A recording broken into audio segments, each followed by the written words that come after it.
Hi guys, ഇന്ന് ഞാൻ പറയാൻ പോകുന്നതേ ഡെയിലി ബേസിൽ നമ്മൾ കഴിക്കുന്ന എന്തൊക്കെയാണെന്നൊന്ന് ചിന്തിച്ച് നോക്കിക്കേ.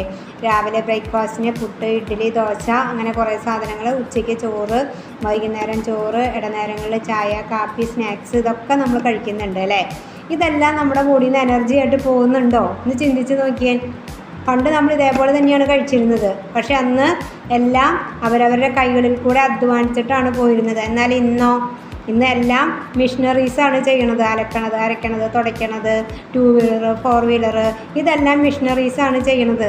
അപ്പോൾ നമ്മുടെ ബോഡിയിൽ നിന്ന് ആ അന്നജം, കാർബോഹൈഡ്രേറ്റ് അല്ലെങ്കിൽ അതെല്ലാം ബേൺ ചെയ്ത് പോകുന്നില്ല. അപ്പോൾ അതെല്ലാം നമ്മുടെ ബോഡിയിൽ അടിഞ്ഞുകൂടി കൊഴുപ്പായിട്ട് മാറുകയാണ്. ഇതൊക്കെ നമ്മുടെ ബോഡിക്ക് ലൈഫ് സ്റ്റൈൽ ഡിസീസായിട്ട് നമ്മുടെ ബോഡി തിരിച്ചു തന്നുകൊണ്ടിരിക്കുകയാണ്.